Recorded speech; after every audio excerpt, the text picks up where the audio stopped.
You know, this is what's wrong with the game. This is part of what's wrong with the game right now. Here it is. Adrian Broner loses $60,000 out of his $300,000 purse because he came in overweight for the fight. 10% goes to the athletic committee. 10% of his money goes to the fighter. And those are the rules. And that's okay. That's fine.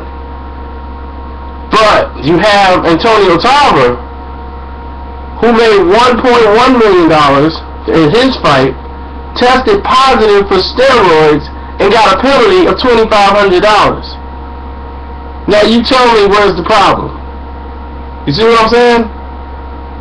You see how the scale's gonna match up? We're kind of saying it's okay to cheat. You just gonna get a slap on the wrist and that's it. But don't come in a couple of pounds over. That's more dangerous than steroids? Not making any excuses for Broner. I'm just saying they need to really look at the scale of the penalties and say, well, what we really need to do for steroids, because this penalty isn't stiff enough. But yes, that was deliberate. I think he had problems making weight. He said he wasn't going to make 130, that this is going to be his last fight at 130. Normally when fighters make that, they had a hard time making the weight. His frame was a little too heavy for 130 and Adrian Broner, as I discussed before. So there's no shock and no surprise that he's having trouble making 130. It's time to go to 135, and he may be only be there for 2 fights.